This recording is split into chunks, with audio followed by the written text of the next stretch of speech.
Out here in the perimeter, there are no stars. Out here, we is stoned, immaculate.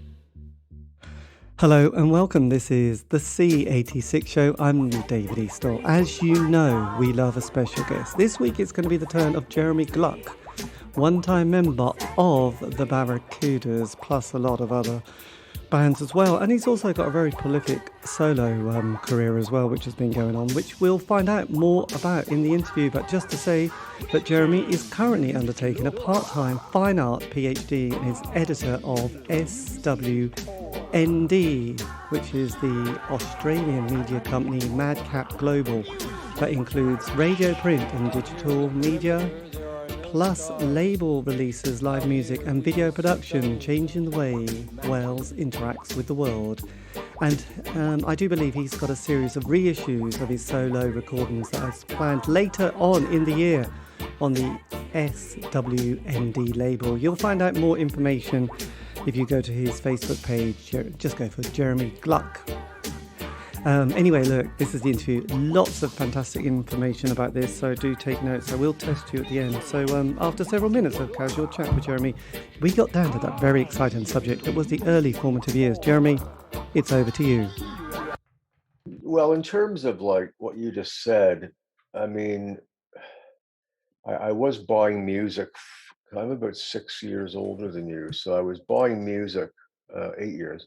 Who knows? But I was buying music from when I was about 12. But the main event for me was my older brother, when I was 13, bequeathed to me a number of albums that he'd worn out that he was going to replace his copies of. One of which was the Stooges' Funhouse, White Light, White Heat by the Velvet Underground, and especially Meaty Beaty Big and Bouncy, which was a compilation of Who singles that was released around that time. And there was another album, the name of which escapes me. But in any case, those three should be enough.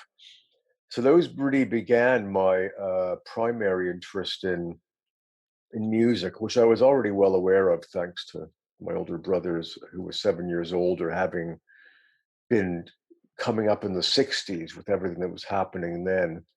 And then, yeah, I mean, from the early 70s, of course, I got into glam, which wasn't as big a deal in Canada where I grew up, but there's wonderful things back then called deletion bins, some may be aware of, where you would get an album that had been deleted by the record company because it wasn't selling.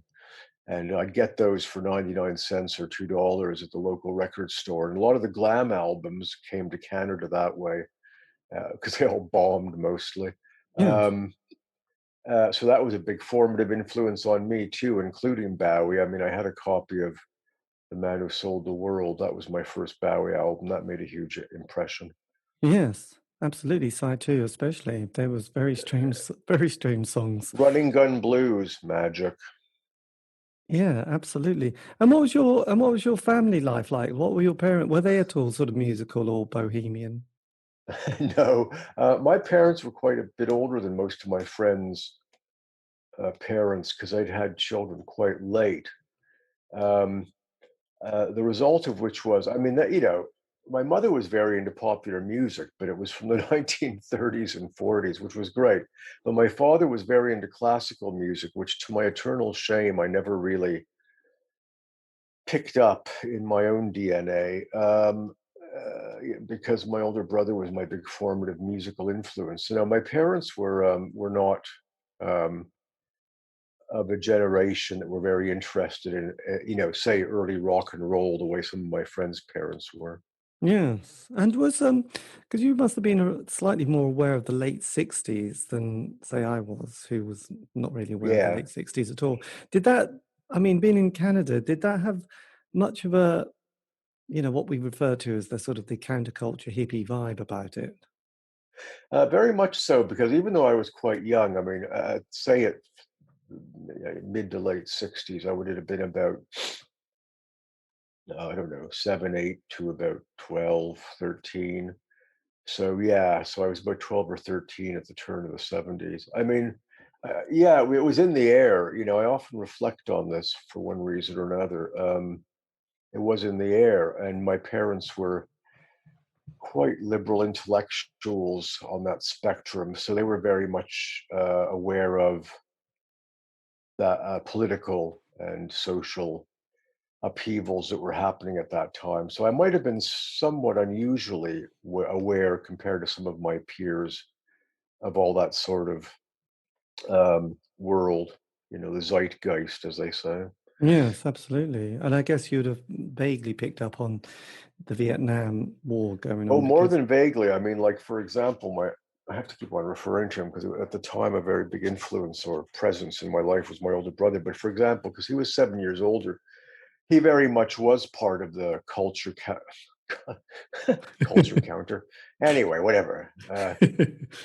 Culture counter. yes. And I mean, for example, he actually knew people who had uh, um, come to Canada on the so-called underground railway of its time to escape the draft. I remember he had a few people that who I would have known at the time who would come and go. And that was his kind of circle. It was very, very much involved in it. So, of course, vicariously, I picked a lot of that up. It was quite vivid to me. It wasn't just something rather nebulous. Yes, absolutely. And then during the 70s, you would have been, because I was far too young for things like punk, but you would have been an ideal age, really, of the sort of the whole explosion. And as you'd been into the Stooges and Yeah. also Velvet Goldmine, you would have, no, Underground, Jesus. Yes, please get a grip, David. There. I know, sorry about that. I was thinking that That's there all was a right. film. Let's be professional now. Standards. Velvet. No, Underground. No, there was a Yes. film, Velvet I'll Goldmine. make you repeat it 10 times. I know. I'll just make sure no one missed that one. So was punk something that you went, yes, this is it. I'm right here. I'm in the right place at the right time. Well, actually, yeah, I could quote you verbatim in that respect, because in fact, like in the 60s, I mean, by the time I was coming of age with music taste, which is the genesis of which I just sort of outlined, I had this sense, like in the early 70s, before punk was on the horizon, that I'd missed it. Because I was too young in the 60s, I'd missed this incredible revolution, which it was, and I was determined consciously. I had the sense that if anything like that, quote unquote, happened again, I wouldn't miss it. So when punk did start coming over the horizon, which would have been about 74, 75, but really 76, when things like Horses came out. Well, how could you say things like Horses? There's no other thing like Horses. It's totally unique as an album. But that got the ball rolling. So and then there was, it's funny because there was a magazine called Rock Scene when I was a teenager, which was very big in America, North America, run by these two people, Lisa and Richard Robinson, who were publishers and writers from New York, I think, or at least they were based in New York. But in any case, it was totally on top of the whole scene, in New York as it was happening. So when bands like Television and Patti Smith started coming up, and especially Ramones, I went, OMG. And I remember the funny thing is, I had an obsession with the Ramones, and months before I'd even heard them, I'd see, and before they'd even released anything, um, they were already quite a big thing happening in New York. People had noticed them, pretty hard to miss them, really. But in any case, they were in this magazine, and I was putting pictures of them up on my wall. I'd never even heard them, but I had this supernatural premonition that this was the band. And sure enough, when I did get their first album, it did. This is often said now, but I mean, the Ramones were the Beatles of my generation in terms of if you were into punk, quote unquote. But they had that impact, they had that power. They totally changed everything for me. And I went and saw them. They played a gig in Toronto in late 1976, where I was living at the time. And it was one of their first gigs outside New York. But these gigs are legendary. I mean, I was lucky to see them that early in their career. And they came in. They were playing this crappy old beat up theater in Toronto called the New Yorker, which was a great place to see bands. I saw quite a few bands there, like the Cramps. But anyway, they come on. I was like captivated. I mean, utterly, And they played two 23-minute sets, might have been 22 minutes, each comprising the same 14 songs, uh, about half an hour apart. It was ecstasy. I mean, it was like, my Damascene conversion, really.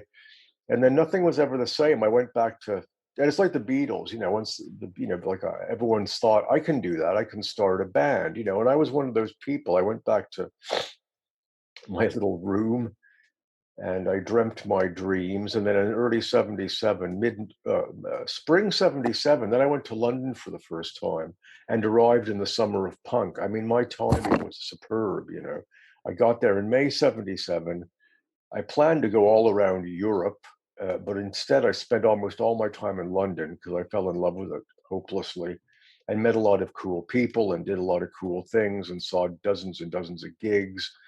And that really was the beginning of what became my emigration the following year when I started the band. Yes, that's interesting because I do, and I wish I could remember now, but that was one of those interviews a few months ago.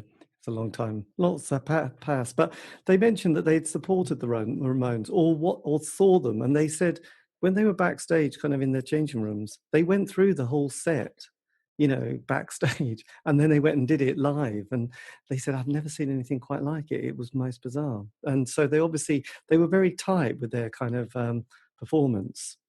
Well, I think, it's famously known now that Johnny Ramone was quite a strict, because he came from an army family. People who are Ramones fans will know all this anyhow. But he was really he was a very right wing, militaristic, old school American into baseball and hating commies and so on.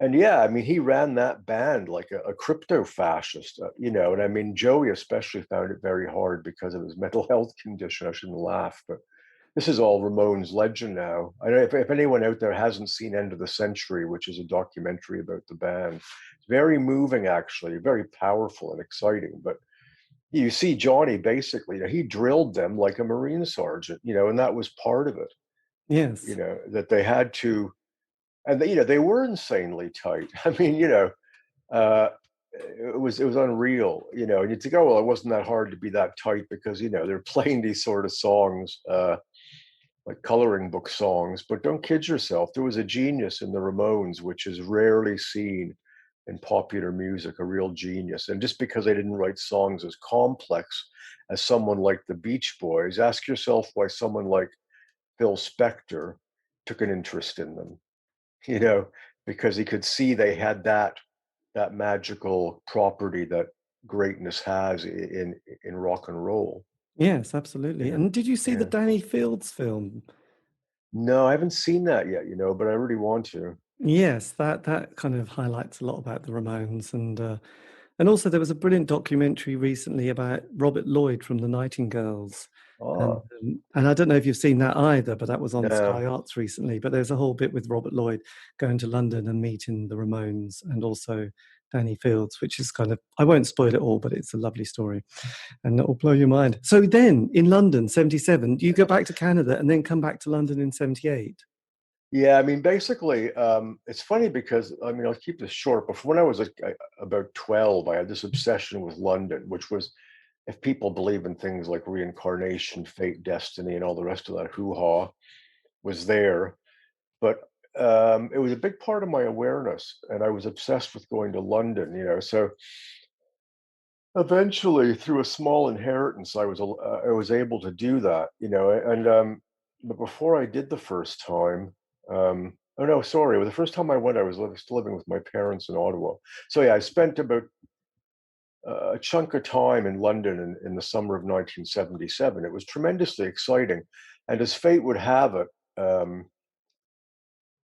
one of the few contacts I was given by a friend of mine who'd been in London the previous year was some guy who I rang up, who then just happened to work with Stuart Joseph, who was the manager of Generation X. So I ended up hanging out becoming aware of and seeing Generation X and all sorts of adventures with them, and they're still one of my favorite bands. And so it went. So yeah, I came back from London. I was totally like, I remember because I think Elvis died a day or two after I got back. So it was August 77. I moved to Toronto, saw lots of great bands. I was going to form a band in Toronto, but I was obsessed with going to London because what had happened in London in the summer of '77 was I met Robin Wills in a club with whom I formed the band eventually. That was fate. I mean, I was in the Speakeasy, which was a great club at the time. Loads of people hung out in musos, journos, all sorts. And I remember I was talking to some woman about stuff, and she was saying, "What are you into?" And I said, "Oh, garage punk." Now, at this time, no one really knew what that was in the '60s sense, apart from people who owned Nuggets, of whom I was one. And I was talking to this woman quite innocently, and I saw this kind of weird little guy hanging around, lurking. I was thinking, this is freaky. Why is he listening to our conversation? So then she's like, I go into the bar. I was like, okay. And he sort of darts up, and I'm thinking, uh-oh. And I know, mugged. He was too short for that, but something. And he starts saying, were you just talking about the seeds, which I had been? And I was like, yes. And it was like this weird scene out of a '60s Cold War film, like the microfilm drop or the password. And he just started asking me, saying, "Oh, you're into garage punk?" I was saying, "Oh, yeah, from way back. I have Nuggets. I'm into all this stuff like the Seeds and Standells and all this junk." And then, we became inseparable then while I was in London quite a bit. And we kept in touch. We had things called letters back then, young people. Yes. And we actually wrote letters. Stamps. And one day he wrote me a letter. Of course, he was in a band. Everyone was in a band, like literally. You could walk up to anyone under 25 in London at that time and say, are you in a band? And they'd go, yes, and start telling you about it, because it happened to me. I tried it as a kind of social experiment. And in any case, he wrote me one day, and I was like, I had a great job in Toronto. It was fun, and I was having a great time, living away from home for the first time and all this stuff. And he said, oh, if you ever come back to London for a holiday, which I'd said was my plan, oh, you could sing a song with my new band as a kind of, fun night out. And this voice said to me, like on the Mount Sinai of my life, go to London, join band. So I wrote him back, which took like 5 days. You couldn't do it in a second in those days. And I said, to hell with it. I'm not going to come and sing a song. I'm going to sing all the goddamn songs. I'm going to join your band. And he was like, great, because we got on like the house on fire at the time. And so I did. And in March '78, I packed myself off to Heathrow with a few possessions, including some albums for Robin that I'd gotten, rare garage punk albums. And the rest is, history. Yes. So was that the band that became the Barracudas? Yeah, I mean, when I arrived in '78, that was trippy because I got there, I was pretty jet lagged, and Robin said, oh, I've got the band together. He had a drummer and a bassist in place. And they said, oh, we went to the drummer's flat, if you could dignify it with that term. And first, I was like barely aware of what was happening because I was so jet lagged and sort of buzzing, And Robin throws on, I think it was like Clash City Rockers, which had just been released. And I said, that sounds like the Beatles, which for some reason amused him. He thought it was hilarious. And I thought it was quite, intelligent analysis. But anyway, that's the first thing I remember happening, and the rest rolled from there. So we had a band. We started playing little gigs, some memorable, some not, various lineup changes. And we had a lineup that did exist for a while, but then eventually the bass player and drummer left. They were brothers. And then we found Nick Turner, because we were involved with these people. We all hung out in different squats and stuff with people. We knew these people who hung out at Hornsey Art College. Like one of the bands there became the Raincoats, who were quite well known. Yes. And anyway, Nick Turner knew them.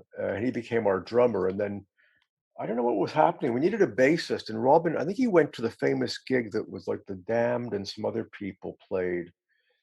Oh, it's escaping me now. But anyway, and he came back and he was very excited. And he said, oh, I met this guy, this tall American guy who has a haircut just like Roger McGinn from the Byrds. I was like, great, he could be our bass player. And I said, oh, great. Does he play bass? Robin went, no, I'll teach him, which is wonderful, really, which he did.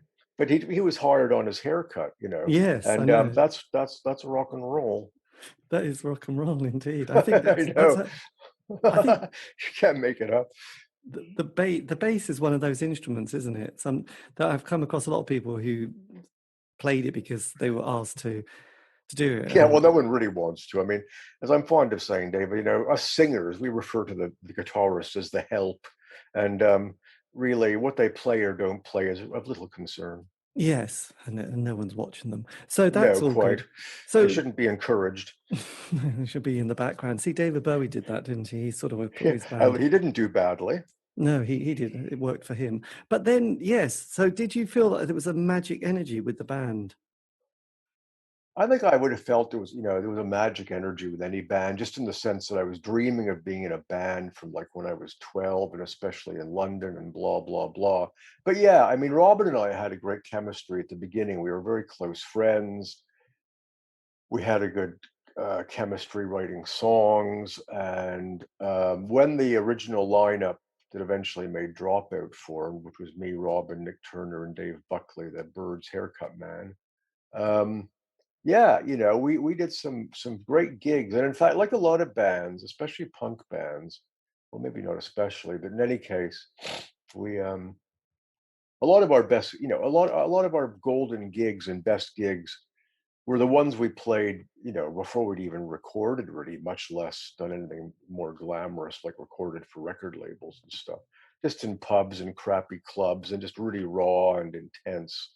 And we could barely play, but I mean that was great. So yeah, it was very magical. And I remember the first time we made one set of demos, but the first, and that was cool. But when we first made our first single, I Want My Woody Back, which was in a little studio in Soho called Free Range. Then I remember when I walked out at dawn, because we got a deal, I think it was for 2 nights or one night, like really cheap. And when the studio was dead, I remember walking out into the dawn in Soho. It's poetic, I have to say. And I just felt like this is like I've done it. I've done what I've been dreaming of since I was 12. I guess I was 19 at that point. I've made a record, and it's going to be released by a little label, and I'm in London. It's just like it was wonderful. So yeah, magic would describe it. Yes. And with the first album, you recorded this in the famous Rockfield Studios.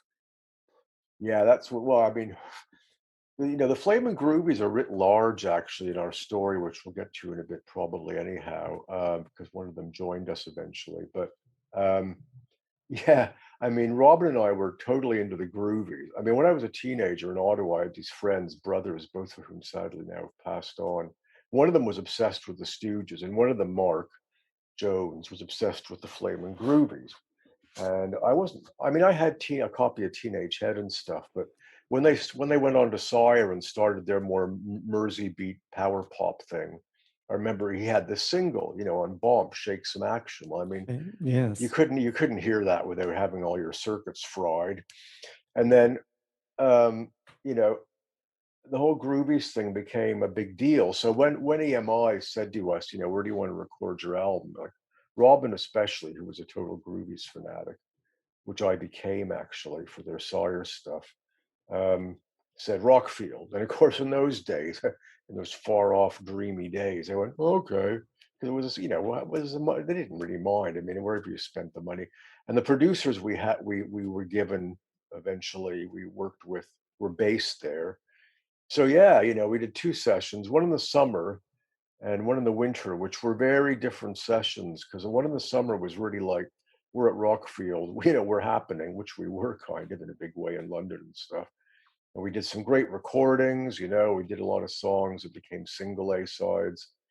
By the winter, the band was in a very different place. Robin and I weren't close anymore in the way we had been. There was a lot of stuff going on of a chemical nature. There was girlfriends. There was all kinds of stuff that was weirding us out, and it was quite difficult in the winter session, but we got through it. But yeah, it wasn't easy. Whereas the summer session was dreamy and one of the most enjoyable experiences of my life, I suppose. Yes. How come you had three different producers on that? You had this guy, John Oh, David, Kenny, and then Pat Moran. yeah. Well, the way it fell out was like when we recorded Summer Fun originally, we wanted we wanted, and EMI thought.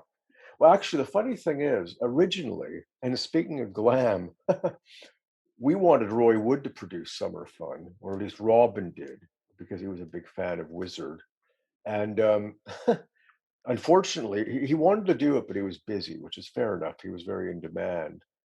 And then they said, try Kenny Laguna, who had discovered and developed Joan Jett into a star, and he'd worked with a lot of the great bubblegum artists of the 60s, et cetera, et cetera, et cetera. He was a hit songwriter and producer. Now, we didn't really have a chemistry with poor old Kenny.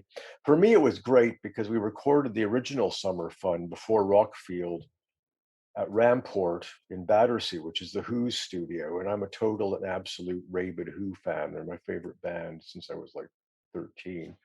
And that was cool. I mean, I was in the Who's studio, but sadly, the original Summer Fun is on an album we released many years after we did it, called Through the Mists of Time, a compilation.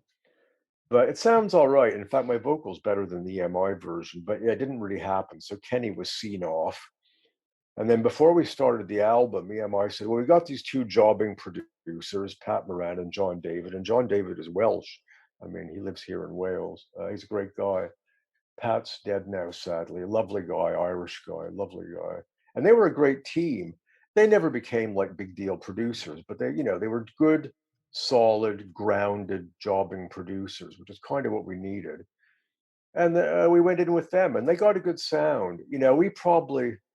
There's a lot of what ifs and this, that, and the other that I won't go into that could have been, but they did the job they were paid to do, and I got no complaints. Yes. And what was because this is a label, this is Zonophone. Well, Zonophone, if you remember, like this is 19, when we signed in early 80, yeah. There was a thing that happened where the major labels, like, it was so transparent, it was a bit annoying, but they thought, well, we'll revive or invent new labels that are like indie labels, umbrellaed under major labels, so it looks like they're indie labels. Like, no one was going to notice they were being this is like corporate thinking, it's bad news. But anyway, at least for us it was cool, because instead of just giving us some new label, like pretend punk label, they revived Zonophone for quite a few bands. I think the Angelic Upstarts were one of them. But anyway, yeah, EMI put a load of bands on this. The Zonophone hadn't existed as an EMI, hadn't released anything as an EMI label for years, I think since the 60s. So suddenly we were on Zonophone, brackets EMI, and that's how that happened. And we had wonderful art from Malcolm Garrett, who is a world-class artist, and is quite famous for his design for people like the Buzzcocks and all sorts of people, Human League and stuff. He became one of the leading art directors of music packaging of his time. So we benefited from that. Well, we benefited from a lot of stuff from EMI, but we would have been better off on a different label ultimately. Yes, absolutely. And was it a difficult period being in the band, the early 80s? Because the punk had definitely had come and gone, and sort of, as with every scene, gets a bit sort of messy. Then you had that post-punk period of, the sort of interesting but slightly scratchy bands like, Gang of Four, Magazine, Wire, Public Image Limited, The Nightingales, Marky Smith and The Fall. So were you sort of aware of this kind of changing scene as well as kind of a new decade? Yeah, and in an awkward way, because like we were a band that was lost in time. We were a bit too late and a bit too early. This is the story of the Barracudas in a nutshell. I mean, of course we were aware of it. We kind of willfully ignored it or even denigrated it without even really listening to it, which is ironic, because since then those bands have become some of my favorite bands, like the Smiths and the Fall. But at the time, we were also much more into American music. They just weren't British bands making the kind of music we were, for the most part. So we were well aware of it, but it didn't really touch us. And then what happened was, even though Dropout didn't do great business in the UK, although it was all right, but what happened was that in Europe, where rock and roll, quote unquote, was a big deal, especially cult rock and roll, while we were living in penury in London, wondering why no one wanted to come and see us outside of London, um, we started getting these reviews for Dropout, especially in France and Spain. They're the new Flamin' Groovies. Well, that was like, whoa, hold on, So we just then were interested, and there was interest in us playing in Europe, which is what we started doing. And really, I got to the point with Britain for a while. I remember saying, having not an argument, but a heated discussion with Robin, saying, I'm just not going to play outside of London because I can't be bothered. We can go and play all over Europe. They love us. We're like gods in some places like Spain and France and Italy, we're the new Flamin' Groovies, we're real rock and roll, et cetera, et cetera, et cetera. And we can deliver that, And then when Chris Wilson joined the band in 1982 from the Flamin' Groovies, that was icing on the cake big time, because that was like royalty, and rightfully so. So who needed Britain outside of London? And we did play the odd gig. It was a waste of time, but make Yes. make a living. But nah, we were really for Europe at that point because that's where we were appreciated. There was a sort of the whole, is it neo psychedelic scene that had happened in the early 80s in London, and then clubs like Yeah, Alice in Wonderland yeah, and yeah. that Well, kind of world. Did that make you feel a bit excited or get a bit jiggy? yeah. Well, the problem with that, it was great because at least we had our little scene. Like I remember, it's funny because I forget a lot of stuff, and then I wanted to show my kids, in fact, but I remember at the end of 1981, was it? It was in 80, yeah, late 81, I think. We were playing that scene. This is when EMI was already like, these guys are not going to be on this label much longer, and that's a long story I won't go into. But we did find this audience in London on that neo psychedelic scene, and yeah, people loved us. We were the hardest rocking, most intense band. A lot of them were pretty flaky, lovely people, nice music, but your music shouldn't be nice. So anyway, I was on the cover of Time Out at the time in a kind of psychedelic arts design, and I'll never forget that because, I was living like a dog and the band was in pretty rough shape, really, financially and in every way. And we could see we were going to hit the wall with EMI and the members weren't getting along too well together, et cetera, et cetera, et cetera. I got up one morning after another night, shall we say, and I lived in King's Cross and I wandered into Smith's and I look up and there's like this display of like, 10 by 10 issues of the new issue of Time Out with me on the cover. And I was like, I'm not even tripping today, but this is really weird. So, I went back and just shut the door and thought, don't go out, stay in good, go out bad. But yeah, that was a great scene, and I mean, in the summer when it started, it was really awesome, like the summer of 81. And, we had a great time and we were all wearing the gear and hanging out, and living the dream and getting loads of media attention because it was so ridiculous that, reviving all this crap when bands like The Fall were starting and stuff, Joy Division. I mean, but anyway, it was a good, it was our sort of scene, but in a way, we were a rock and roll band purely, really, in the grand tradition, I suppose, modestly. Yes. And, we were a garage punk band. And a lot of the bands, they found us a bit difficult because we obviously considered ourselves somehow superior. Um, yeah, I think we had more substance than some of them. Don't get me wrong. Some of them were marvelous, and they were all committed to their own thing, but I found it hard to take it that seriously sometimes. Yeah, because you had the Batcave, didn't you? You had that sort of gothic scene with Alien Sex Fiend and Daniela Dax and Yeah, that brings it back. Yeah, I mean, we obviously weren't goths, but no, we were far from goths. Yeah, we may have looked like zombies and had the complexion of vampires, but we weren't goths. No, so gothing wasn't our thing, so to speak. But no, we played Alice in Wonderland and a lot of those clubs and scenes and parties. There was great parties and people made big efforts to put on gigs in cool places. Like we played the London Dungeon and all sorts of stuff. I think we played there, or at least it was a party I went to there. But anyhow, and that lasted a fair while, and I think it could have really become something. But yeah, I just didn't really gel. The only band who came out of it with any commercial success were Doctor and the Medics, because they covered Spirit in the Sky wisely. Yes. But apart from them, no one really made a dent commercially. And what's it's kind of like politics now, when they all talk about in London. Yeah, it was a London thing, really, and it lived and died on those terms. It was great when it was at its height, But and then it I think nosedived. it was kind of Miles Copeland who was managing Doctor and the Medics, who sort of got them to record the Spirit in the Sky, because I think when he listened to the album, he couldn't hear a hit single, so they had to quickly go back to the studio and do something, and that's the kind of reason for that coming out. Yeah, I mean, wisely so. I mean, Miles Copeland's no dope, God knows. Yeah, I think that's the thing. I mean, the bands were a bit slim on material, really commercial material.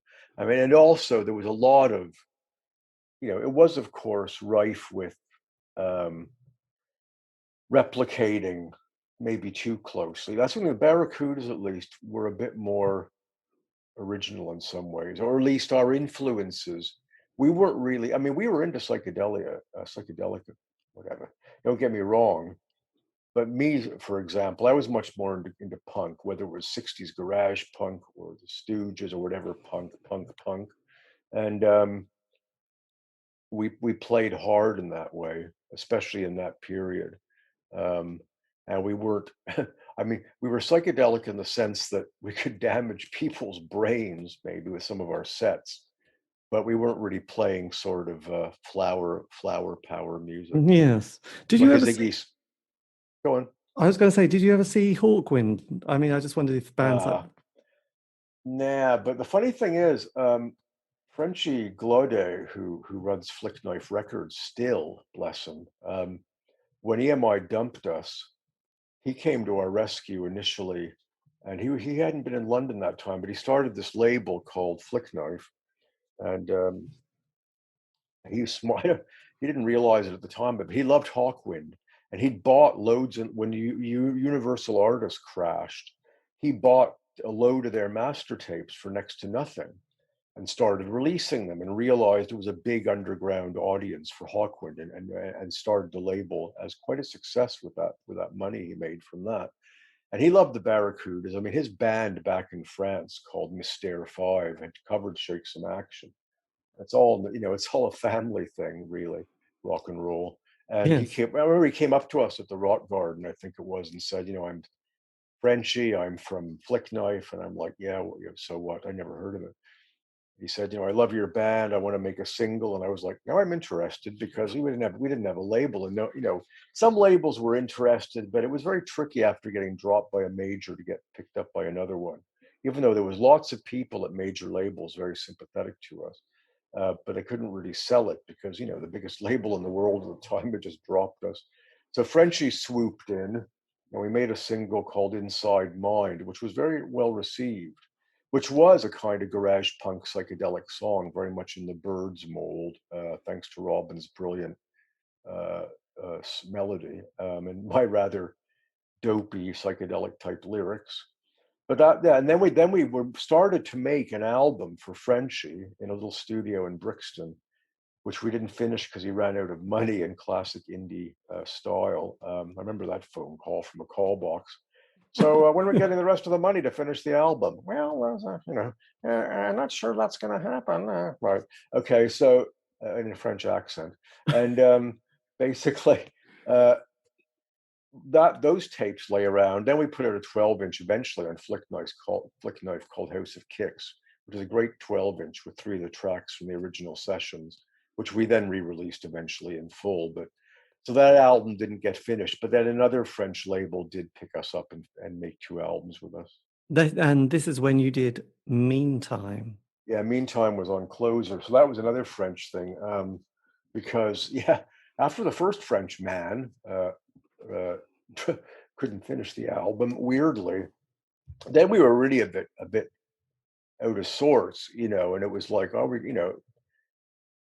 what are we going to do? And the rhythm section had left, and me and Robin, well, we were determined to keep the band together. We didn't have a lot to say to each other at that point, but the band is a band, so We found a new rhythm section, including Jim Dixon, who became a vital part of the band, our new bass player, and from Australia. And we had a drummer for a while, Terry Smith, Londoner. Yeah, and then Philippe Debris from Closer, who were based in Le Havre, he contacted us. I remember Robbins came up to me and said, "There's this guy, this nut in Le Havre, who's got some money, and he started a label. He's got a record shop called Closer Records in Le Havre, and he'll give us like whatever 10 grand to make an album." And we were like, "Okay." So off we went, and bless Philippe. Meanwhile, we recorded that at Starling Studios. Now, why is it called Starling? Because it's owned by Ringo Starr, or was. I think it still is, but it was on his estate, in a building on his big estate outside London. And that was surreal. Like, we had this producer, Pete Gage, who our drummer Terry knew. I won't say how, but they did business together. And basically, he'd been in a band called Vinegar Joe. Anyhow, it's all, yes, with totally. old Robert Palmer and Yeah. So he turned up, and he was an okay producer. He was pretty cool. So we recorded it in Starling and then mixed it in London in a different. But it was great at Starling because I remember getting the bus out there every day for a couple of 2-3 weeks, and you'd arrive at the gates of this estate, and you'd have to be alerted. They'd be alerted that you were coming because the guard dogs that patrolled the estate, which were large Doberman pinchers, had to be restrained. And I remember once, in my dopey way, I turned up and I thought, that's cool. I phoned the guardhouse and everything was cool. And I was like, come in. I'm wandering across the across the thing, and suddenly I didn't even see them, but suddenly this enormous bloody dog has its muzzle in my face, this Doberman, and I'm thinking, remembering all the movies and cartoons and folk wisdom I've heard, don't look afraid. So I was just kind of like, oh, hello, Rover, thinking I'm going to die. Eventually, Rover was restrained. And, oh, sorry about that. So it didn't rip your throat out. That's good. So, and then that was probably the same day I was walking past the house, and I thought, is that Ringo in the window? And I'll never know if it was. But that was a great studio, and we made a great album. I mean, I wouldn't listen to it now, but I'm quite proud of Meantime. And people in Europe loved it. Yes. And to this day, like, it's still considered a really great album of its era. I can't judge, but people really like it, so that's cool. I know, Grammar, because it starts with Grammar of Misery, which is one of those tracks that is still well liked and sort of, has kind of huge amount of kind of publicity still, not publicity, but plays on various platforms, streaming sites. Yeah, we opened our live set with that for years, like the original band. And for some time thereafter, when we reformed, we would always start with it. It's a great song to kick off a set with that snap on the snare and the great chiming chords. Robin's a great songwriter and a great guitarist, and like, sure, when we started in 78, he was a great punk guitarist, but he's become a really fine guitarist, and he already was. And at that point, one thing, and he said it himself in an interview, actually, like when Chris Wilson joined the band from the Groovies, which for us was so surreal. I mean, I could still wet myself even now retrospectively. But yeah, that was a very big deal. I remember sitting in our manager's squat. Yes, our manager lived in a squat. Says it all about the Barracudas at the time. And Chris had joined. I won't even. It's a cool story, but I won't go into it. But anyhow, Chris ended up joining, and we were sitting. Me and Robin were in the squat, and he had an acoustic guitar. And we were doing Groovy's requests with Chris Wilson, and he was playing these groovy songs for us. I mean, I was just like, "Is this real?" But then when he joined the band and recorded Meantime, he really accelerated Robin's development as a guitarist. And because Robin was like, "Shit, I really better get on the case now as a guitarist because I'm playing with a great guitarist," which Chris is, make no mistake, and amazing vocalist, way, way, way better than me. Yes. And it challenged us both to raise our game, and I think we did. I think we did as much as we could at the time. Yes. And how did you find your manager? Because getting a manager in rock and roll is quite a tricky one, isn't it? People don't go to Well, college. I mean, at that time, he was a well-meaning soul, but he wasn't really a manager. He did his best, and he was a lovely guy. But yeah, he was not really a manager in sort of classic rock and roll terms by any means. Uh, He wasn't yes. Colonel Parker. No, he definitely wasn't Colonel Parker. I wish he was. Or anyone like that. The Did he Peter manage to Grant get you kind. any good deals? Well, he was pretty good actually in some ways. He managed our money such as it was. It wasn't much, and he did keep us sort of on the rails. So yes, he did have an important role. But yeah, he wasn't in the classic manager mold. I think he realized that himself. How did Chris Wilson end up in London, by the way? Well, he fell out with Cyril Jordan, basically. I mean, we had a friend during the Summer of Love in 1981.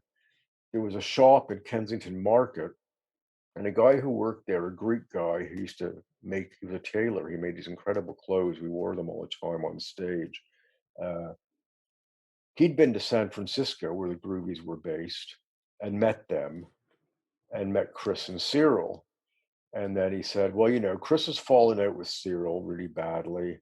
He's going to come to London. And I was like, I was very strategizing. I gamed it and I was like, oh, very casually, oh, tell me when Chris gets here. Then I bided my time counting the days. And then one day, sure enough, I'm introduced to Chris Wilson. And then he came and saw the Barracudas and he was like, fuck, these guys rock. And then it was like, we played a gig at the Marquee. It was heaving, and we were on it. We were on it. That's a famous gig of ours.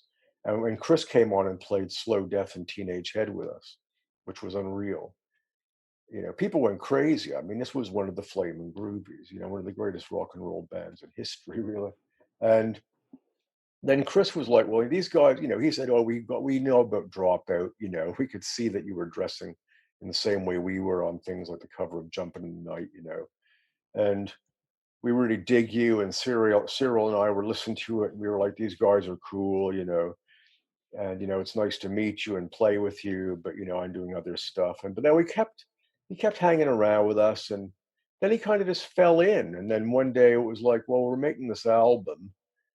Do you want to play on a few songs? And before we know it, he played on them all, and he was writing songs. In fact, one of the highlights of the Barracudas for me was we wrote a song together on Meantime called "Be My Friend Again," which Chris sings in his best John Lennon and Your Bird Can Sing voice, which he does very well.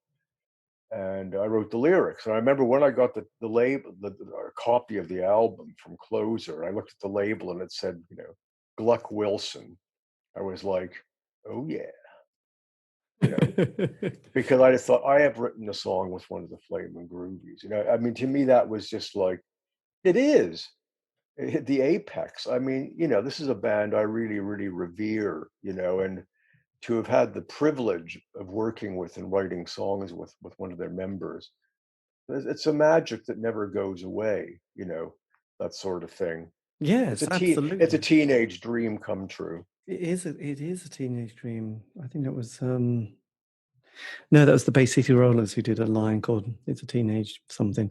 But then 83 is quite an interesting year for me because that's when indie pop becomes a really quite a genre, because it was the year that the Smiths appeared and they released their first single on their first album, and from 83 to 87, the jingly jangly world of indie pop was something else. So how did you, having done your second album, often with a lot of bands I've interviewed, most bands have a 5-year narrative. They get together, they have 12 months honeymoon period.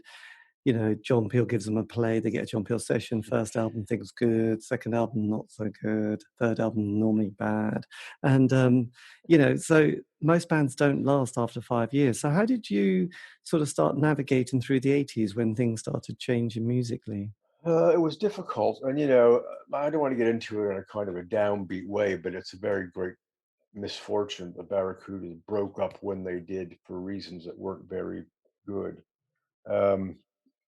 But I mean, after Meantime, which did really well, in those days, you could do all right. I mean, we did some great tours of Europe. We were always going back and forth to Europe and playing amazing shows, really, for audiences that loved us. Especially in France, Spain, and stuff.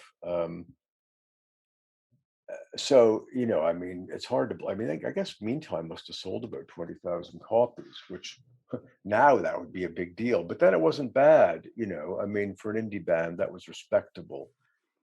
And it enabled Closer, which did have some success with other groups. He was very good at acquiring foreign properties that would do well in France. It was such a big rock and roll underground scene in France at the time. It was nonstop. So we were able to make a second album for Closer called Endeavor to Persevere, which we recorded at Rockfield. We went back to Rockfield.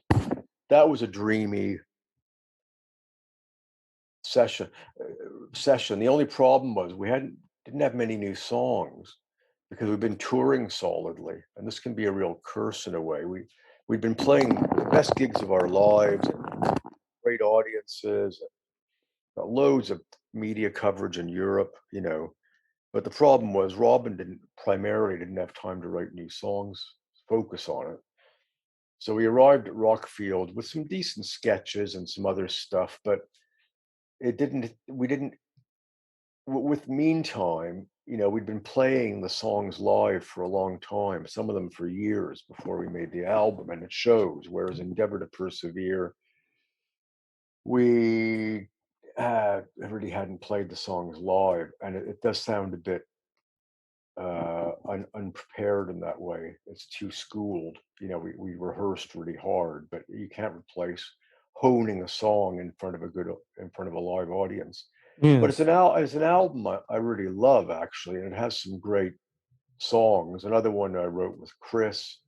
Some of my best songs I wrote with Robin, some lovely covers, but it really wasn't the way we were. And then, unfortunately, things happened, not to dwell. And in the end, we broke up initially at the end of 1984 on a high, which was just so stupid. But we were having a difficult time. We needed a new label. I mean, Closer was great and stuff, but we needed another label like EMI that could really back us and develop us and push us properly. Because we had a developing international audience. We'd had stuff released on Bomp in the States and this, that, and the other. We were being played on college radio in the States constantly. And, it's just very sad that we broke up when we did, but, that's life. Yes. And when we did make 3 pretty good albums in a row. And eventually, of course, we reformed. Yeah, but before the reforming, what did you do then for the rest of the 80s? Did you stay in London? Well, actually, yeah, I lived in London. I mean, excuse me. I mean, 84. So end of 84, we break up. Early 85, I made an EP for Closer with a few people, including Jim from the Barracudas. And then I recorded a session in France with some amazing people in Paris. Eric Desbris and Charles Herbier from Metal Urbain, and Dr. Mix, and John Cato from the Diodes, and Mark Jeffrey from Band of Outsiders. It was an all-star indie lineup. What was the band called? We called ourselves Life Ahead, and we would have had a release, but he who hesitates is lost. The one label who wanted to release it, we didn't. Well, actually, French Epic, which is CBS, liked it a lot. And they had a meeting, and they had to choose between signing us or signing the Dogs, who were a great, great French rock and roll band that we were very good friends with in the Barracudas. I mean, Robin was very close friends with Dominique, their singer-songwriter, who died terribly young, sadly. And they decided to go for the French band, which is fair enough. They were great, and they already had a name in France, which my new band didn't. But then we turned down an indie label in London, and the sessions were never released. They're great, great stuff. And then actually the magic happened because, I mean, I got married, I had kids, started having kids. I was a journalist. I started writing books, and I had a pretty good time. And then I'd always been good friends with Nicky Sudden from the Swell Maps, who was a real character. It's sad so many of these people aren't alive anymore. But anyway, Nikki and I had been talking since the, oh God, early 80s, about working together as recording artists, songwriters, and done demos and written songs together. And we hung out together a lot. We just got on, basically. Great guy, total character. And I knew Epic, his brother, from Swell Maps, and we'd all hung out and gigged together in the very early days. So in any case, beginning, I think it was like, yeah, summer 86, we were writing songs. We were both really into country music at that time, which I've always loved, growing up in Canada anyway. Were you a And Graham Parsons fan? not, I mean real country. Oh, well, Jim Reeves. Yeah, people like that. And Good. yeah, it's quite Jerry Lee, early Jerry Lee and stuff.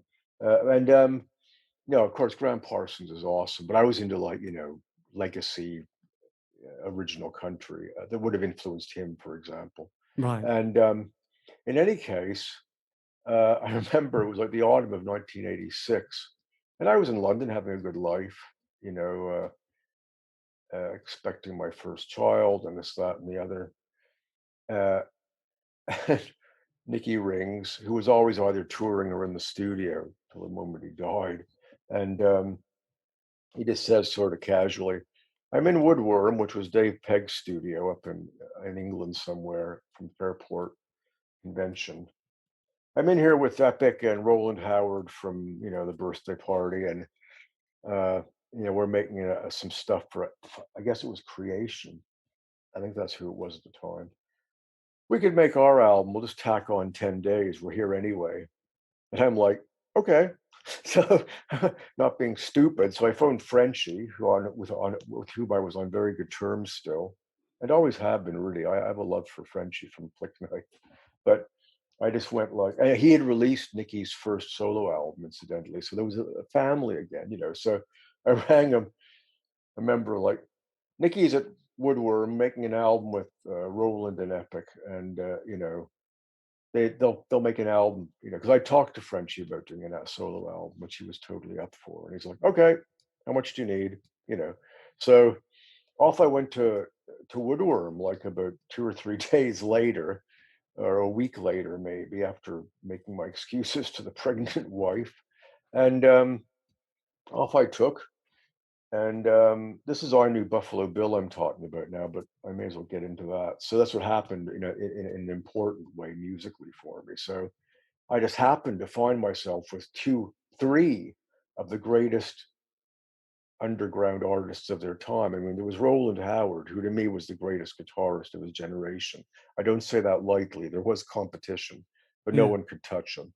And I saw the birthday party early on in London, and they were unreal. And I saw Crime in the City Solution, and I saw These Immortal Souls. Unreal guitarist, weird guy, unreal guitarist, genius. And I had the privilege of working with him, plus Epic, who was a fantastic drummer, and Nicky, who was a world-beating talent. And there's little old me who turned up with his lyrics, handwritten lyrics, and they'd already recorded a number of tracks for me to sing over, some of which I knew, some I didn't.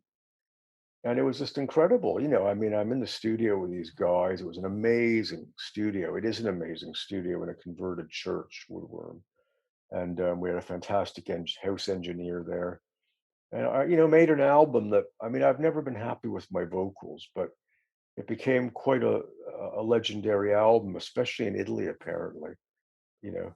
Yes. And did you meet Uh, Jeffrey Lee as well? Oh yeah, Jeffrey Lee played on it. That was weird because that was through Frenchie. Frenchie knew him because of well, drug connections and so on. 'Cause Jeffrey Lee, of course, was very involved with drugs. And I remember I only met him once properly, where I went to a pub. I mean, I had absolutely loved Fire of Love, the first Gun Club album. It's a masterpiece. I didn't really follow them much after that. But Jeffrey Lee was a heavy hitter. I mean, Fire of Love is a masterpiece of underground American music. And this little dyed blonde guy sitting in the pub looking a bit down on his luck. and barely speaking, and Frenchie's there trying to move it along. And it was like, will you play some overdubs on the album? Because Frenchie said it'll help sales, which it did. And he's like, yeah, for £50, the sort of go and score scenario. And the deal was done. And he didn't come to Woodworm, but he came down to the studio where we did some overdubbing in the production in London later and did his overdubs. And then it was produced by Tony Cohen, who was one of the great producers of the time. I mean, people forget him now, but he produced a lot of the early Nick Cave stuff, some birthday party stuff, a lot of very important Australian bands. And he was another guy who was completely out to lunch, but Jesus, could he mix, wild. And him and Roland were very close. And I mean, I remember standing when Roland was doing some of his guitar overdubs. This is in London when we did the final overdubbing after Woodworm. And I was it was a very small studio, and I was just looking out, he played this sort of take on the song, and he like looks up and he goes, "Is that all right?"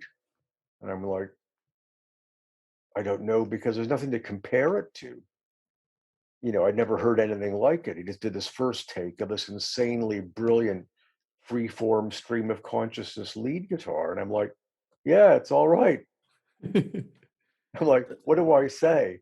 It's like, Moses coming down from Mount Sinai with the 10 Commandments. Are they all right? I guess so. So You could that it was squeeze a few more in. a really thrilling experience. Yes, Yeah. absolutely. Does it feel a bit weird because actually they're all dead? Well, it's not so. Yeah, I often say, like, from that scene, that album, I'm the Last Man Standing, and it's sad because I remember when Epic died, which was a while before Nicky and Roland. At that time, not he was the first person I'd been close to as a musician and a friend, and who I'd worked with, who died, and he was only in his early 30s, bless him. We were all terribly shocked, and then uh, then Nicky died, and that was awful, And I remember we had a mutual friend in Australia, Nicky and I, a lovely woman who'd actually tried to manage my I Knew Buffalo Bill lineup at one point, poor soul. Um, and she rang me and said, "Oh, Nicky's died. Would you tell Roland?" And I mean, Roland and I had no chemistry or anything really at all. Although we worked well in the studio, but as people, we were so utterly different, And anyhow, I rang Roland. I'll still remember that. And I said, Nicky's died. And the first thing he said was, "Oh my God, both brothers," because their parents were real sweethearts. We'd both stayed with them when we were recording I Knew Buffalo Bill. And it was tragic, and then not long after that, I get a call, and then Roland's died. And it was like, and then of course, Jeffrey Lee had died in the meantime. But as I said, I wasn't close to him in any way. Not that that diminishes the sadness of his dying so young, of course. But yeah, I'm the last man standing. It is weird. Like, it's true. I don't dwell on it, but I think 5 of us made that album, and I'm the only one who's like alive, and it's just not right. But I also lived a very different life to those guys. I mean, I'd gone way past using drugs at that point. I wasn't on the road all the time. I didn't have the health and safety risks those people ran every day, and yeah, I mean, the world lost great talents when it lost all those people, and I'm blessed that A, I'm still alive, and B, I can talk about having worked with them. Yes, absolutely. Because then after that project, we get into the late 80s, and again, things kind of musically changed. We got the dance scene coming in. There was also the Seattle grunge scene. So did you go back to your writing and academia, or did you stay with the sort of music? Because you've been in a lot of other bands, haven't you? Um, yeah, I mean, a lot of yeah, it's a really crazy puzzle, after that to put together in memory, in retrospect. After I Knew Buffalo Bill, I made an EP for Flick Knife with the same guys mostly, called Burning Skulls Rise, which was a song that was covered later by Roland and Lydia Lunch, and strangely became a goth favorite. I still can't believe that.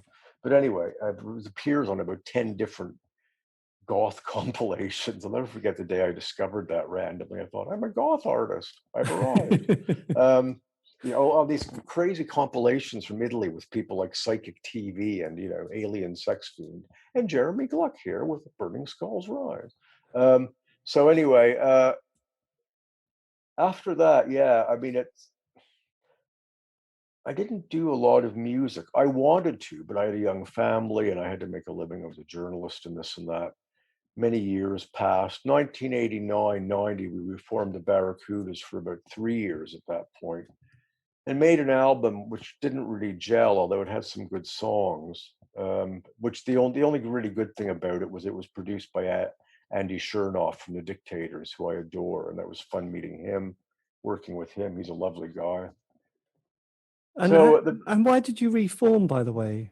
I remember it was funny actually. I was just like at home, and Robin rang. We hadn't spoken in a couple of years probably, and he was like, "Oh, going on and on about."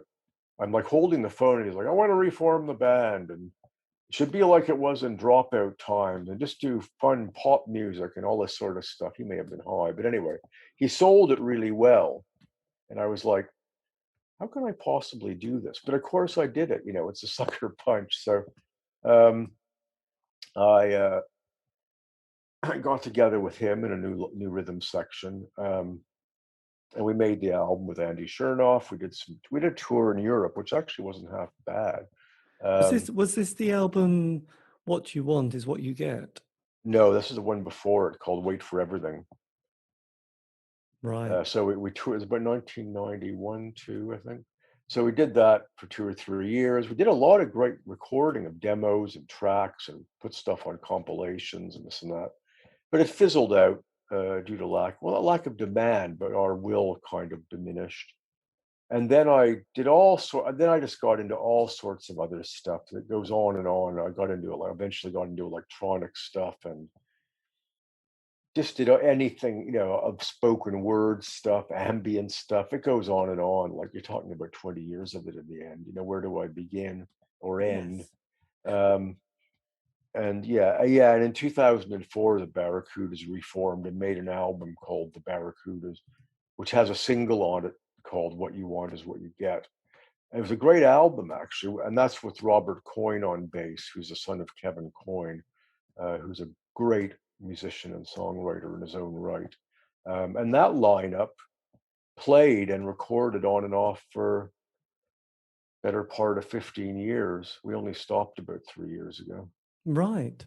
Because you've done a lot of a lot of ambient music, haven't Yeah. you? Collaborating with a Yes. lot of different people. So is this just another part of your brain? Yeah. I mean, the funniest thing that happened with that whole scene was that I can't even remember. Oh, I remember. I was on Facebook and suddenly this friend request turned up. I'm trying to remember when this was, about 2004, 5.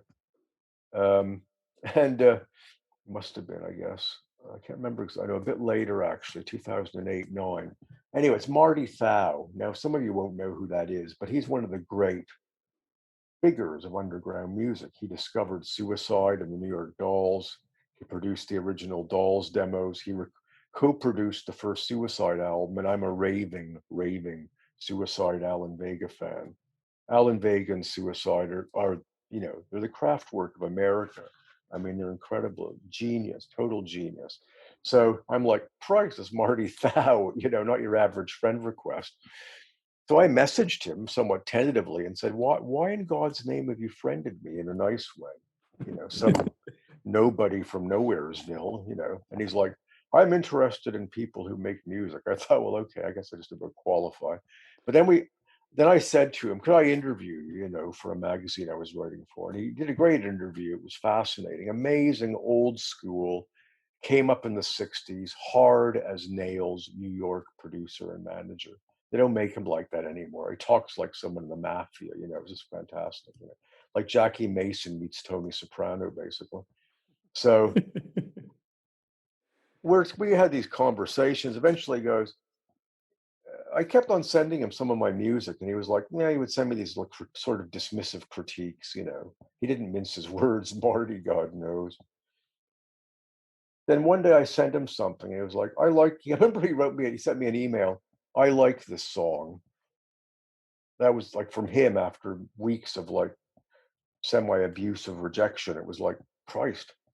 And then almost immediately it's like, would you like to sing a song of mine that I recorded? I'm like, yeah, okay.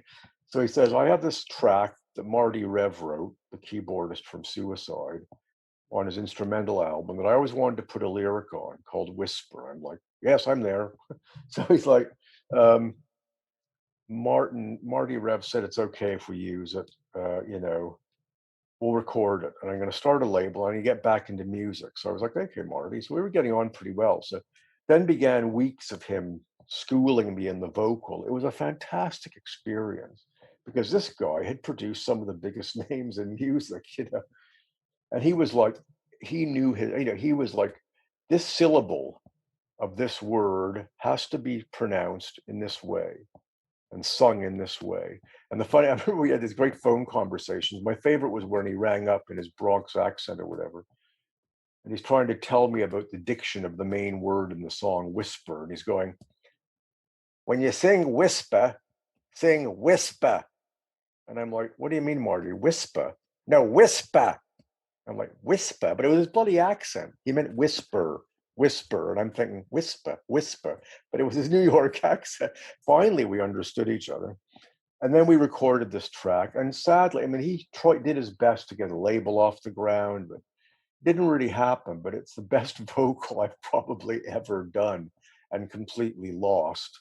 And then meanwhile, yes, I worked with loads of other amazing people. I could go through a long list. It would take a long time.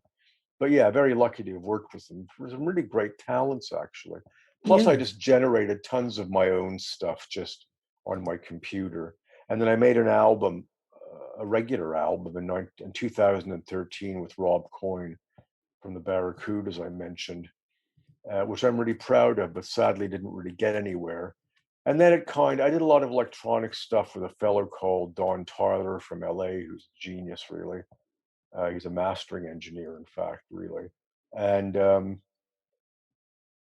then I went to art college when I was 58, and I kind of took my eye off the ball with music, and I haven't really gone back to it because, I've done my time. I gave it 40 years, and that's not bad.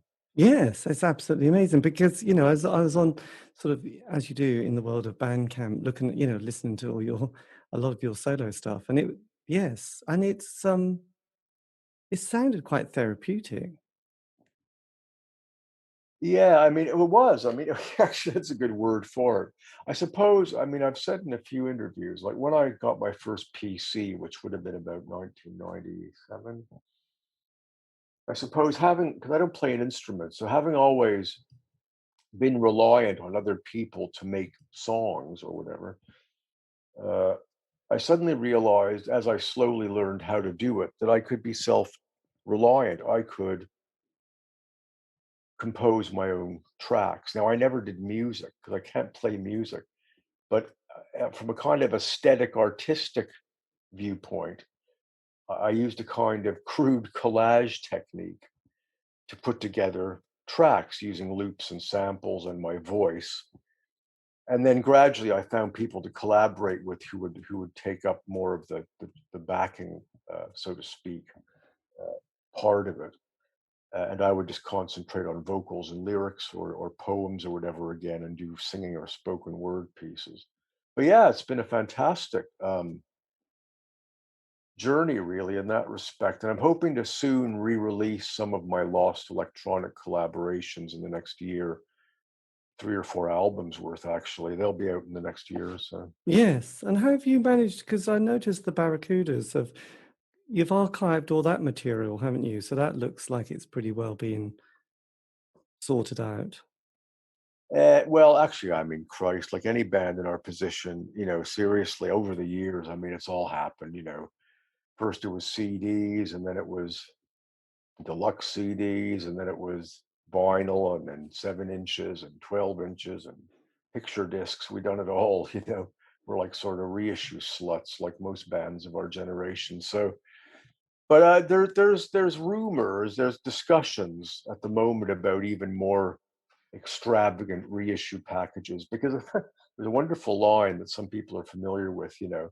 if you live long enough, you get to do a lot of weird shit. And I've done a lot, but apparently it's not over yet, because people keep popping up and saying, we want to reissue this or that by the Barracudas.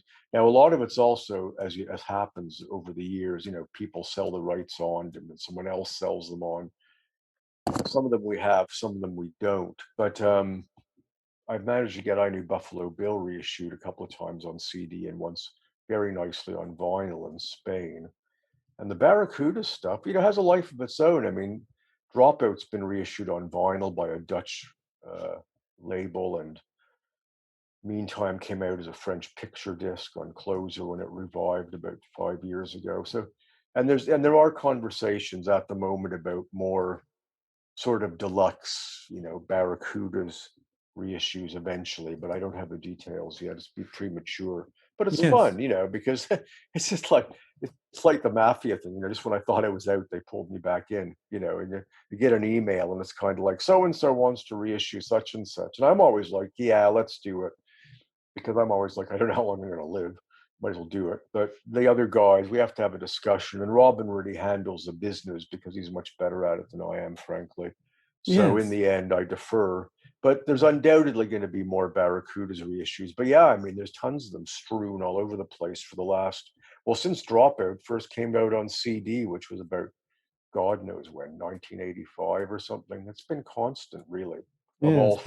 all sorts of formats. Well, now vinyl, because you've also done all these other bands like Civilization Machine, the Carbon Manual, the Psychology Vandals. So is this all material that you've also kept hold of, and the rights and the publishing? Oh yeah, I mean, I have it, but the problem is, I've never been able to secure decent audiences and deals and labels for it, which is a big frustration. It doesn't torment me, but it can be frustrating. I mean, the Carbon Manual is some of the best recorded work I've ever done, and hardly anyone's ever heard it. For example, that's the trio that was based in Bristol, with two brilliant guys, Ian Weir and Cliff G, and we did some really fine gigs and music, but it just hasn't reached the audience it's intended for. And there's other, I've done Plasticon with Don Tyler, this fellow from LA, which is fantastic, which will be reissued eventually now, thank God, and maybe get a few more listeners. But yeah, it can be frustrating. But the fact is that even that after all this time, and it becomes abstract and obscure. I mean, I don't sit here every day thinking, wow, I made Dropout, although I'm pleased I did, but it's 40 years ago. So it's kind of like, it's weird, it's funny. Sometimes I think the funniest thing, that never goes away, which is gratifying and somehow bewildering, is that like when I was about 15 and I was listening to bands I loved then, who I still love, actually. In fact, are the bands you end up listening to, the bands you loved when you were 15. Yes. Everything else falls by the wayside. I listen to Who's Next. That's what I listen to, but like I did when I was 14. So, really, I just think for some people, and they do exist, because I hear from them occasionally, a bit surreally, you know, my band, especially the Barracudas, and to an extent, I Knew Buffalo Bill, but especially the Barracudas, means as much to some people as the Who mean to me. And to me, that's just like, I just don't get it, because I wouldn't and I shouldn't. But it's also a beautiful thing. Yes, absolutely. Well, I always remember Lemmy from Motorhead, and actually David Bowie as well, because they were both born the same year.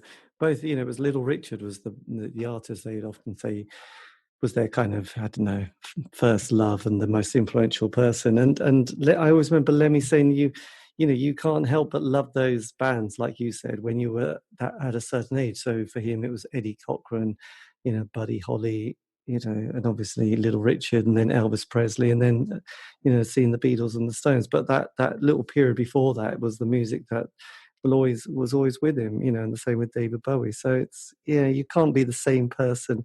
You can't be 14, 16 again, can you? You can only be that moment once in your life. But you can when you listen to them. That's the beauty of it, because it transcends time, doesn't it? I mean, if I put on, Who's Next, it doesn't matter what age I am now. It's totally irrelevant. I'm still hearing it when the first time I put the needle on and I heard Bab O'Reilly when I was 14, when I first got it, when I would have bought it when I was that age. And it's only deepened my reverence and love of it, the duration I've been listening to it. Mm. And I guess that's the way my father felt about the classical music he loved. It's just like first time he heard the Fifth Symphony and the thousandth time, what's the difference? Except the thousandth time is actually better. Yes. Well, I think that's when you realize you get to a certain age when you just don't understand Billie Eilish. You think, I just don't get Billie Eilish. But then I'm not 14, so I wouldn't get Billie Eilish. I think that's an interesting point, and I often this comes up. I haven't listened to new bands in about really honestly really made an effort to or listened to new bands in over 10, 15 years now. The last band actually that I really got into was Placebo, believe it or not, about 2000 when they released Without You I'm Nothing, which is a great, great album. And I really fantastic album. But that was the last band I really got into thoroughly. I remember I said to someone, "Is there something wrong with me? Like I just don't listen to any new bands. Like my kids play me all this stuff, and I'm just like, it sounds like this, it sounds like that. Leave your old man alone." And they just went, "You're just saturated like me." I said, I have listened to new music day in, day out, explored it, learned about one band after another, listened to all their music, and got from one to the next, and for whatever length of time for each one. And I just reached my limit. I'm saturated, but I can still listen to the stuff I listen to. I just can't really take in anything new. And also, it is stylistic, as you just said. I mean, I can't relate to this, and how would I? I mean, it's the same old deal. I'm past the point where I can really relate to what people who are 14, like you said, are listening to. It just doesn't interest me. It's not my world. But the interesting thing is, a lot of them do listen to Eddie Cochran and the Beatles and the Stones and Bowie, and the list goes on, as you're well aware. And that tells the tale. Now, whether people in 40 years will be listening to Billie Eilish the way I listen to The Who, or you listen to early Bowie and go, this still completely, well, puts me in a place of some sort of ecstasy. Who knows? I, Yes. I I don't deny it's possible, but it certainly wouldn't be them for me. It's always going to be the Who. That's my prime imprint. Yes, absolutely. And I think I'm sure they will be sort of listening to those bands that they played when they were 14, 16, I'm sure. when they're in their 60s, going, my God, takes me right back to that moment. But look, just one of those corny questions, but I love asking it. If you could have said something to your 16 or 18-year-old self starting out, is there some sort of word of wisdom or words of wisdom or bullet points that you would say, oh yes, I've got a few tips that I would tell anybody, especially myself when I was 16? Two things: don't break up the band. Secondly, don't lose your hair. That's it. That's it. Yes. Do you feel that you could have done with band therapy? I could have done with therapy. I don't want to speak for the rest of the band. That wouldn't be fair. Anyway, maybe I laughed a bit too manically. That's your Yes. answer. Yeah. There you go. Well, look, well, I saw that there was a documentary about bands reforming, and the Police reformed, and obviously everyone was having a great time apart from two of the three members, Sting and Stewart. So they had to have band therapy, and I think they just got out in the open what they really felt, and it was like, okay, I kind of understand a bit more now. Perhaps I won't talk quite so much. I don't know. I mean, for me, obviously, in my modest circumstances, a band that's successful with that wealth and celebrity resulting and vast enduring popularity, what they've got to have therapy about, I can't possibly imagine. But I guess they're entitled to it. It's hard. Which butler should I have on the road to today? I can't really relate to that. And if they have problems, my heart goes out to them. So when you said you went to art school, that wasn't as a lecturer, that was actually as a I student. know. I was what I called the stale fresher. Yeah. I mean, the funny thing was, and I came to the end of a job, a contract that I was involved in a project, and I was like, what should I do? I couldn't make up my mind, and I had a couple of months to decide, and then it's like kind of like it was like go to art college. And it was I graduated last July. I did an M Art. Well, it was one of the greatest experiences of my life, basically. It was like being in a band again, just surrounded by weirdos and misfits who all just sort of hung out together. And I discovered that I actually have a quite a flair for, well, I've always been a good writer, but I have a flair for academia, and I'm very good at writing. So I applied that to writing about artists and art. And I also have a bit of a knack for visual art. So who knew? But it's been a absolutely fantastic experience. Yes, absolutely. And what then are you hoping to do for the next couple of years? Well, I'm fiddling around with a part-time PhD. I'm not sure where that's headed, but I'm enjoying the process. And yeah, kind of just coasting at the moment, somewhat. Having, well, I mean, I've worked most of my life and I've done music most of my life, and the two things are related, not always exactly the same, but I'm in parallel tracks. I've been incredibly prolific with both. And, life goes on. So I don't know what the next adventure is. I'd like to stay in academia if I can, because I love it. And I've discovered a late blooming um, talent, I suppose, for aspects of it. Or at least I can apply my skills. And I've always been very aware of and in love with art, as so to speak, and artists. But I've realized, like, there's a whole new world to explore. Like when I first got those 3 albums from my brother when I was 13, except it's a new deck of cards, and I'm just gonna play it and see where it takes me. I don't really know. I mean, I may make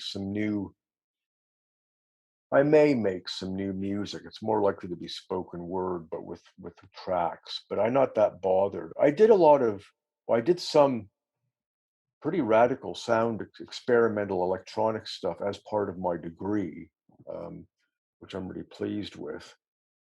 But it's not going to be in the charts. But yeah, I, I I I really don't know, David. I don't really know. I'm coasting, but I'm enjoying the ride. I mean, I've packed 40 years full of all kinds of crazy stuff, and it ain't over till it's over.